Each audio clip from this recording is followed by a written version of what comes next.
December 29, 2025, was the night CM Punk reminded everyone why he's considered the best talker in professional wrestling, systematically dismantling Bron Breakker's credibility before the situation descended into violence that changed Royal Rumble's landscape.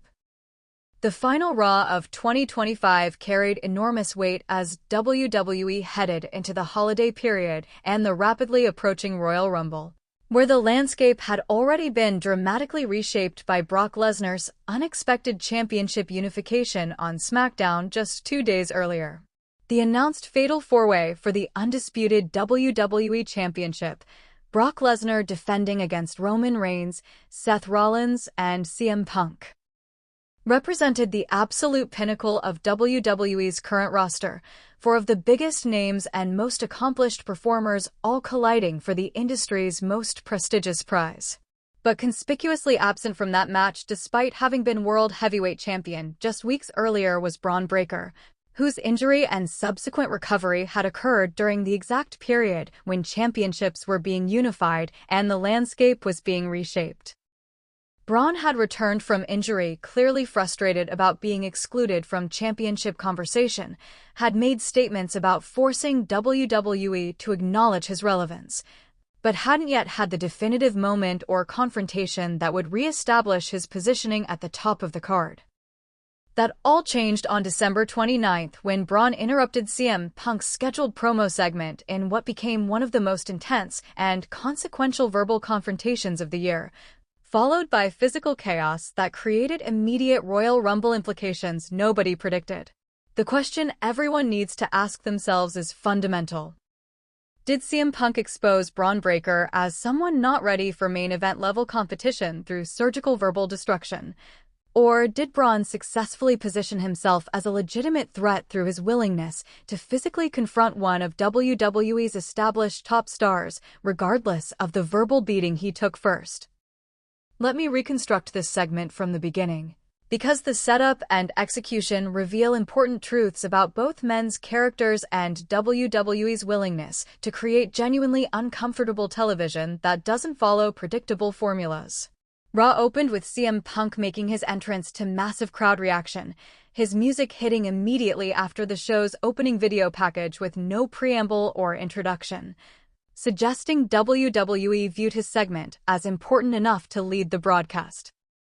Punk's connection with audiences remains incredibly strong despite, or perhaps because of, his willingness to blur lines between character and reality, to address real issues and real frustrations through the filter of wrestling storylines in ways that create uncomfortable but compelling television. Punk stood in the center of the ring and addressed the crowd directly, his tone mixing his trademark confidence with undercurrent of frustration about recent events. I was supposed to be in a fatal 4-way at Royal Rumble competing for championship unification. That was the plan Triple H announced. That was what I was preparing for. Then Brock Lesnar and Roman Reigns decided to have an impromptu title match on SmackDown.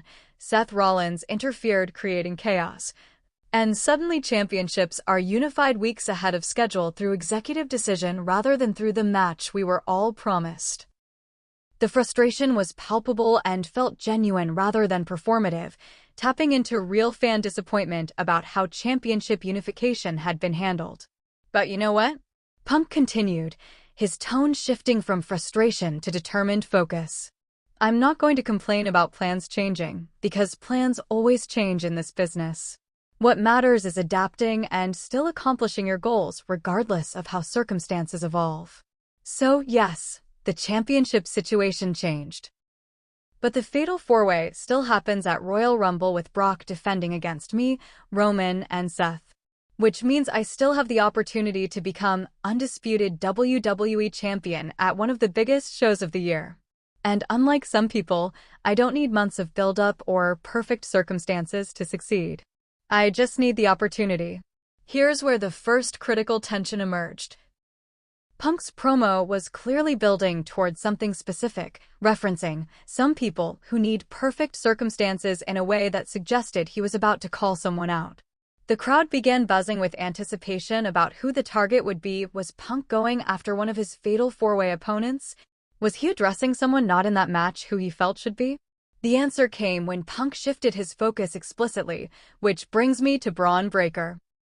The former world heavyweight champion who got injured at exactly the wrong time, who lost his championship without losing it, who's been walking around backstage for the past couple weeks talking about how he's been disrespected and overlooked and deserves to be in championship conversation. The crowd reaction shifted immediately. This wasn't going to be a standard promo building hype for Royal Rumble. This was going to be Punk taking shots at someone not present to defend themselves, creating confrontation that would presumably lead to Bron's appearance and response.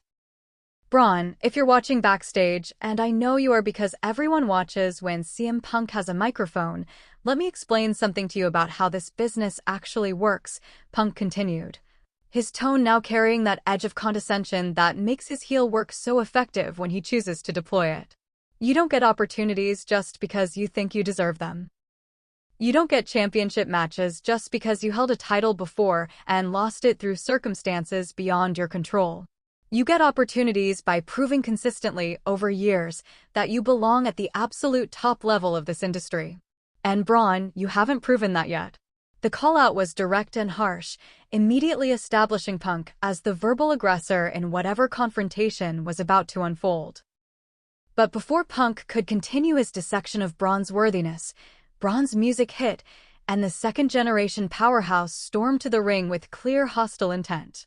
Bron's expression mixed genuine anger with something that might have been hurt at being so publicly dismissed by someone of Punk's stature and credibility. The crowd's reaction was divided. Excitement at the confrontation mixed with uncertainty about how this would play out given Punk's obvious verbal superiority versus Bron's physical intimidation and potential for violence. Bron entered the ring and immediately got in Punk's face, the size difference between them creating visual tension, Bron's imposing physical presence versus Punk's verbal confidence and proven ability to get under opponent's skin. You want to talk about me, Punk? Bron's voice was tight with controlled anger. You want to stand in this ring and tell everyone that I haven't proven I belong at the top? I was world heavyweight champion. I beat people to win that championship. I was defending it successfully until I got injured through no fault of my own. And now you're standing here telling me I don't deserve opportunities. The response was passionate, but not particularly articulate, playing into exactly the dynamic Punk wanted to create where he's the verbal surgeon and his opponent is the frustrated powerhouse who can't match him in verbal combat. Punk's expression showed he recognized the opening Bron had given him. Yes, Bron, you were world heavyweight champion. Let's talk about how that happened, shall we? Tyler Black attacked CM Punk, creating a distraction that allowed you to win.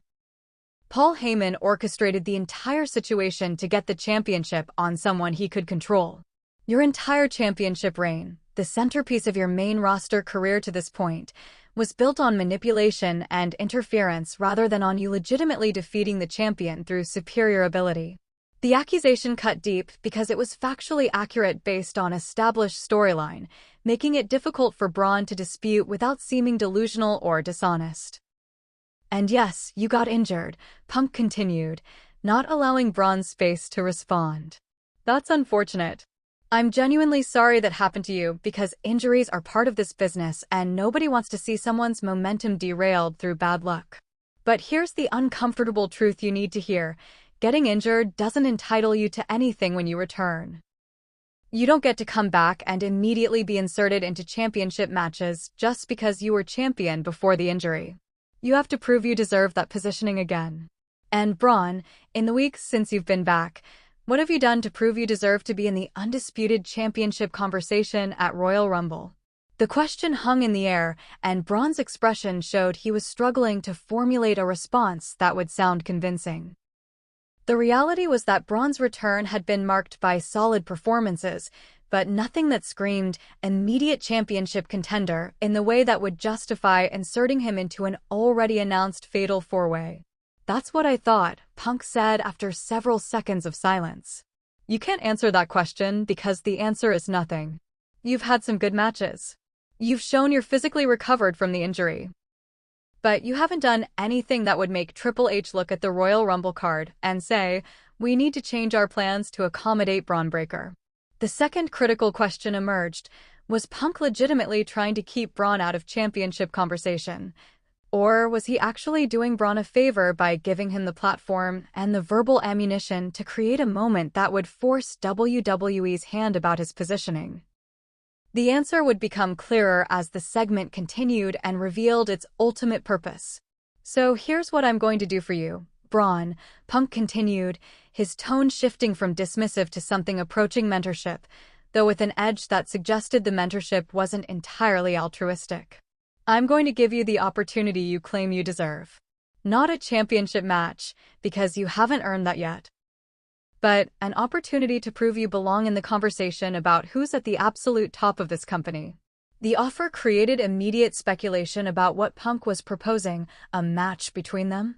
Some kind of challenge or competition? Punk let the anticipation build before delivering his proposal. At Royal Rumble, 30 superstars compete in the Royal Rumble match for the opportunity to main event WrestleMania. "I'm not in that match because I'm in the Fatal 4-Way for the championship.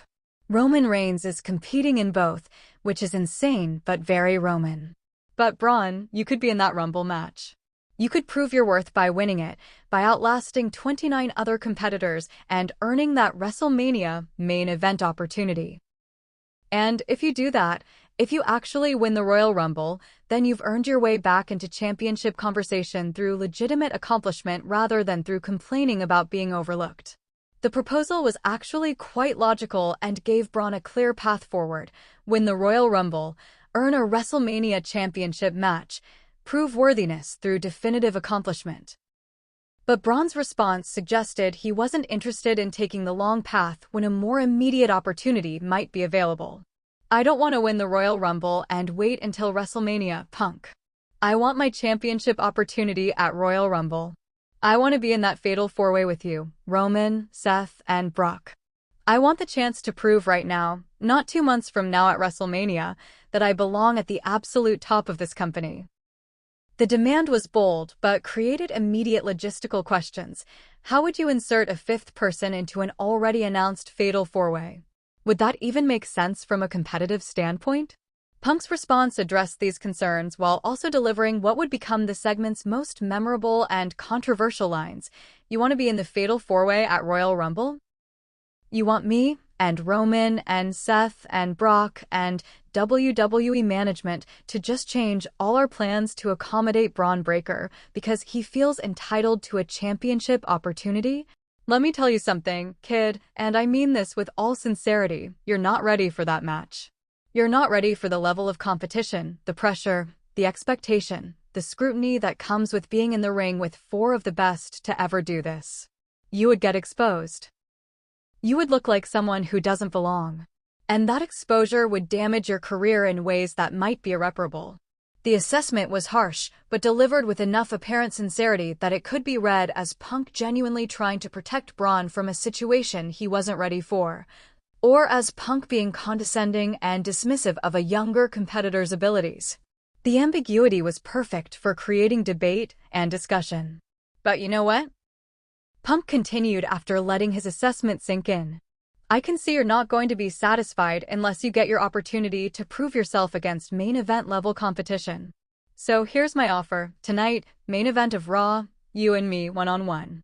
If you beat me, and to be clear, I'm talking about beating me clean in the center of the ring, not through interference or distraction or countout or disqualification. Then I will personally advocate to Triple H that you should be added to the Royal Rumble Fatal 4-Way as the 5th competitor. But when you lose, when I prove definitively that you're not ready for that level yet, you stop complaining about being overlooked and you focus on actually developing into the performer you have the potential to become." The stipulation created instant intrigue. A match with genuine stakes where Bron could earn his way into the Fatal 4-Way by defeating one of the participants, or where Punk could definitively prove his point about Bron's readiness through victory. Bron's response was immediate acceptance. "You've got a deal, Punk. Tonight, main event, I beat you and I earn my spot in the Fatal 4-Way. And when I'm standing over your beaten body at the end of the night, you're going to realize that Bron Breakker isn't some developmental project who needs more seasoning.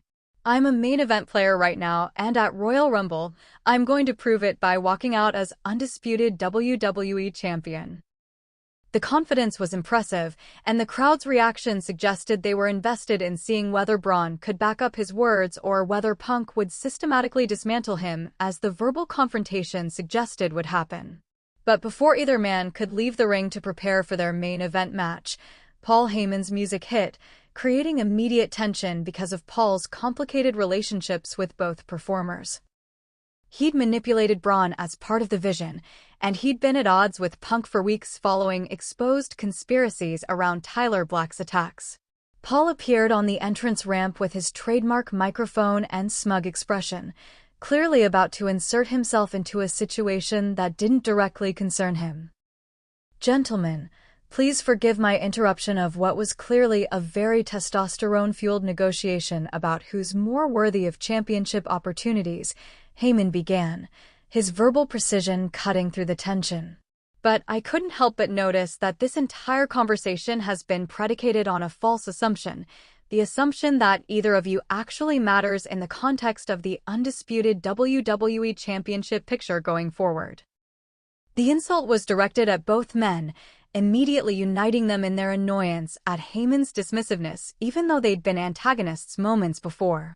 "CM Punk, you're a very good wrestler who's convinced yourself and your fans that being the voice of the voiceless or being the best in the world actually translates to championship success at the highest level," Heyman continued, clearly enjoying his role as antagonist.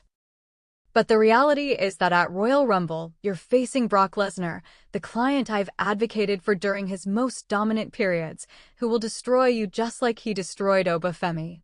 You're facing Roman Reigns, who I guided to unprecedented championship success before our recent difficulties. And you're facing Seth Rollins, who despite his recent antagonism toward me is still operating with strategic thinking I helped instill in him. So your chances of actually becoming undisputed champion are functionally zero." The assessment was classic Heyman manipulation, building up his current and former clients while diminishing Punk's chances. And Bron, sweet misguided Bron, Heyman shifted his attention to Breakker. "You think CM Punk is the obstacle preventing you from championship opportunities? You think proving yourself against Punk tonight somehow validates your worthiness?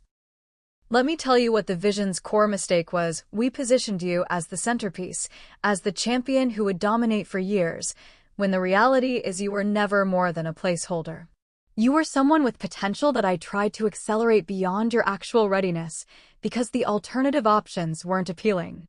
And when your time as placeholder ended through injury, I moved on to other plans because that's what smart strategists do. We adapt rather than remaining loyal to pieces that no longer serve the overall vision." The revelation was brutal and created immediate hostility from Bron toward Paul, the former mentor now explicitly stating that Bron had never been viewed as a legitimate long-term plan, but rather as a temporary solution. "So as much as I'm entertained by you two fighting over crumbs while the real players compete for the championship, I'm going to make you a counteroffer," Heyman continued before either man could respond to his provocations. "Instead of CM Punk versus Bron Breakker tonight in a match where the stakes are whether Bron gets added to the Fatal 4-Way, how about we make it a tag team match? CM Punk teams with someone of his choosing against Bron Breakker and a partner of his choosing. The winning team's members both get added to the Fatal 4-Way, making it a 6-way elimination match at Royal Rumble. Higher stakes, more chaos, more opportunities for everyone involved. And more entertainment for me watching you all destroy each other, while my client Brock Lesnar stands above the carnage as undisputed champion." The third critical question. Would WWE actually change the announced Fatal 4-Way into a 6-way based on tonight's outcome, or was Heyman's proposal going to be rejected by management as too chaotic and too large a change to make with Royal Rumble just weeks away? The answer came when Triple H appeared on the Titantron from his office, clearly having been watching backstage and now forced to address this situation that had spiraled beyond the simple Punk-Bron confrontation it had started as. "Paul, your counteroffer is interesting, but completely unauthorized," Triple H began, his expression mixing frustration with grudging acknowledgement that the drama being created was compelling television. However, I'm not completely opposed to the idea of expanding the Fatal 4-Way if tonight's performance justifies it. So here's what's going to happen. CM Punk, you'll team with a partner of your choosing. Bron Breakker, you'll team with a partner of your choosing.